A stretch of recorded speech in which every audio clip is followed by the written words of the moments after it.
Estudiantes de grado 11, tengan ustedes muy buenos días. Los saludo como siempre de la mejor manera, deseándoles muchos éxitos en este tercer periodo escolar.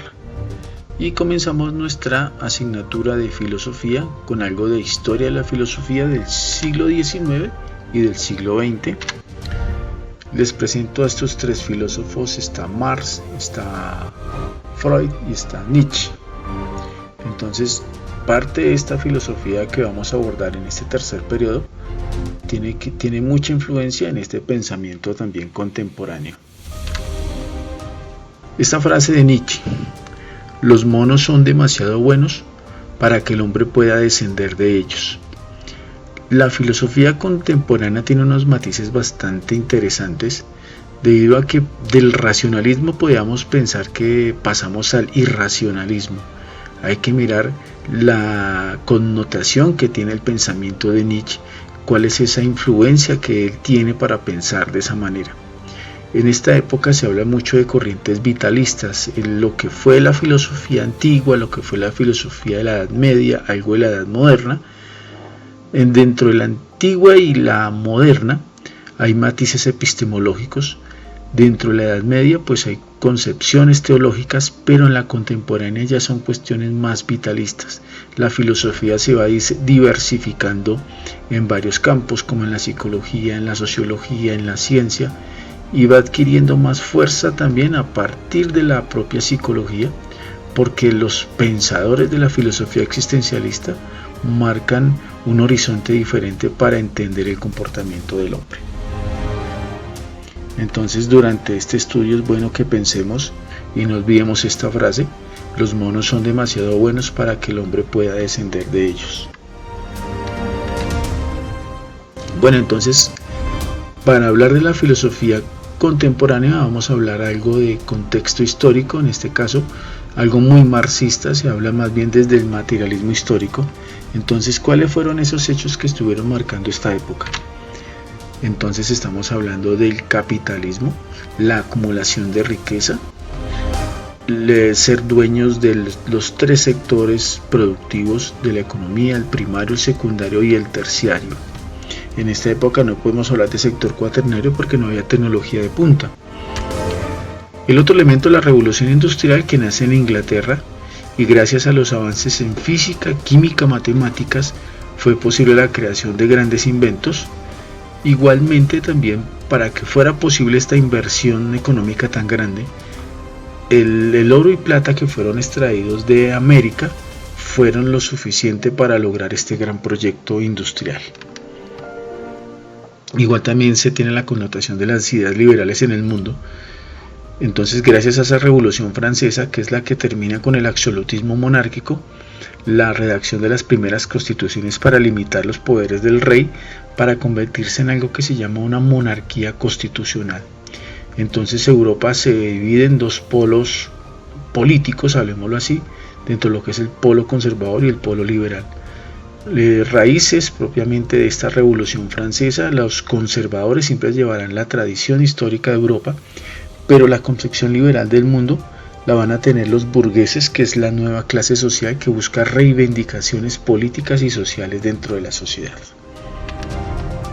Las grandes potencias en ese momento, entonces, está Italia, está Alemania y está la Gran Bretaña, en sus afanes de ese imperialismo económico-político, de expandir sus influencias en continentes como África, como Asia. Entonces ahí va a tener bastante protagonismo estas potencias, gracias a esa revolución industrial, pues que fue en Inglaterra buscando nuevos recursos naturales, en el caso de Italia también buscando recursos naturales, pero el caso de Alemania es más bien por administrar, o tal vez no hablemos de administrar, sino más bien como controlar las rutas que habían en los océanos. Ese era el funcionamiento de los alemanes, aunque también tenían unas posesiones en África. Las ideas socialistas en el mundo: la cuna de este pensamiento es Marx y Engels con su manifiesto comunista, pero en este caso Rusia es la que acapara esta ideología y la acapara, y en este caso ellos la siguen y y la proclaman, y aparte eso la fortalecen durante muchísimos años. Y el pensamiento de Darwin también da una connotación diferente hacia el origen del hombre. Ojo, porque cuando hablamos de materialismo histórico estamos hablando de elementos que constituyeron la historia, pero es que en este caso, cuando hablamos de Darwin y la evolución de las especies, es cuando él determina que el hombre viene del mono, pero solamente es un caso hipotético, porque pues hasta este momento, a pesar que la religión todavía tenía esa preponderancia de que el hombre provenía de Adán y Eva, pero gracias a estos estudios de observación que hace Darwin, cambia totalmente la concepción del hombre. Bueno, entonces ese movimiento capitalista, ¿de qué se trata? Mire, el hombre capitalista es sus tentáculos. ¿Qué podrá sostener en sus tentáculos? Ojo, los medios de producción, primario, secundario, terciario.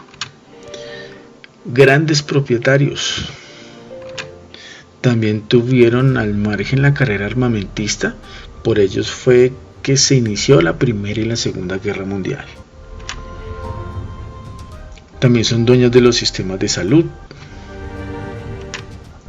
Explotan los recursos naturales. La ley favorece el sistema económico. Son dueños de los medios de comunicación. Compran empresas públicas. Tienen lujos y comodidades. Este es todo el tentáculo del sistema capitalista.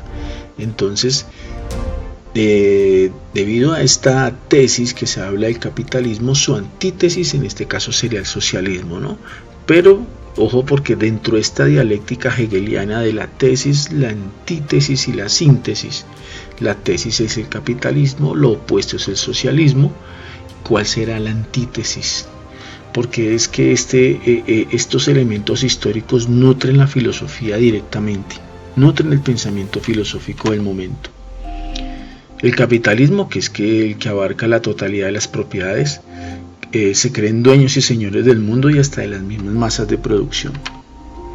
La revolución industrial, que es una acumulación de capital en mano de unos pocos, donde pues el sector productivo está a cargo de personas que hacen parte de esta maquinaria, donde pues el empleado es el que sostiene las empresas. Aquí hay otra dialéctica y aquí hay otra tesis, aquí hay otra síntesis, aquí hay otra, tesis, antítesis y síntesis. ¿De acuerdo? Aquí pues aparecen no obreros propiamente trabajando, sino simplemente despedazando los medios de producción. Este fenómeno se dio en Inglaterra, en un momento en que los obreros pues querían reivindicaciones sociales. Bueno, pero ¿de qué se trata ese liberalismo que es el heredero de la Ilustración en fundamentos políticos como la soberanía nacional, o sea, el territorio, los derechos individuales que no se pueden negociar, la división de poderes del Estado, el derecho al voto, a redactar una constitución, la igualdad de derechos, la libertad de expresión? Y dentro de los elementos económicos está entonces, podemos hablar de la propiedad privada, podemos hablar de la libertad económica, de la libre competencia y de la intervención estatal. Entonces todos estos elementos que están con estos puntos azules son los más preponderantes dentro de ese sistema político, dentro de ese sistema económico del liberalismo. Ojo, porque es que también hay una parte fundamental, que la base social fue la burguesía, la clase media urbana y los intelectuales. Gracias a ellos es que se da todo este movimiento de la Ilustración. El imperialismo es ese elemento que es como otro brazo del sistema capitalista, porque lo que las nuevas potencias como Italia, como Alemania, como el Reino Unido, lo que querían era expandir su influencia política y económica en varios lugares del mundo. Ya había comentado que eran en continentes como África y como Asia. Bueno, entonces, ¿qué es ese socialismo? Porque nace como una corriente crítica y de oposición al capitalismo, las duras condiciones de explotación a las que estaba sometida la clase obrera impulsaron el surgimiento de estas ideas. Entonces aquí hay unas caricaturas que nos muestran la apreciación que existe hacia el capitalismo y hacia el socialismo. Rusia o la Unión de Repúblicas Socialistas Soviéticas. Y pues la cuna de todo de toda esta idea pues es la Revolución Rusa, que es la revolución bolchevique, que es la que termina con la monarquía que lleva más de 500 años en Rusia, la de la familia Romanov. Ellos se retiran de la Primera Guerra Mundial debido a este problema interno. ¿Y cómo es la connotación que tiene Darwin acerca de su teoría de la selección natural? Entonces hay elementos como de observación. Los organismos tienen una gran fertilidad potencial, o en otras palabras, las poblaciones tienen el potencial de crecer exponencialmente. Es toda una teoría científica de esta evolución del hombre. Las poblaciones naturales generalmente mantienen un tamaño constante, excepto de cambios menores. La observación de los recursos naturales, que son limitados. Hay una implicación que existe una continua lucha entre los individuos de una población por sobrevivir. Igualmente, todos los organismos de una población muestran variación, es decir, no son iguales unos a otros. En su quinta observación hace que hay cosas en los seres vivos que son heredables. En su segunda implicación, entre los distintos organismos de una población se da una reproducción diferencial, unos sobreviven, otros no, unos dejan más descendencia que otros, o sea que en este caso sobrevive el más fuerte o el que simplemente se puede adaptar.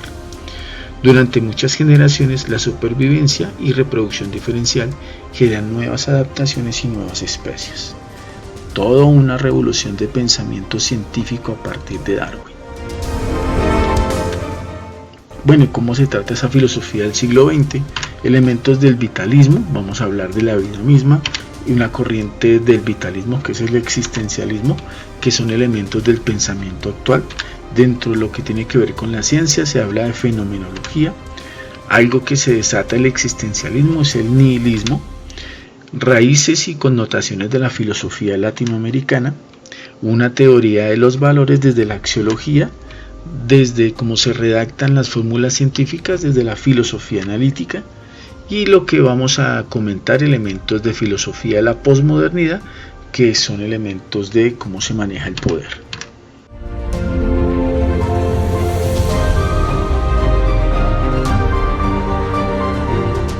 Y estas son las actividades para realizar en el cuaderno.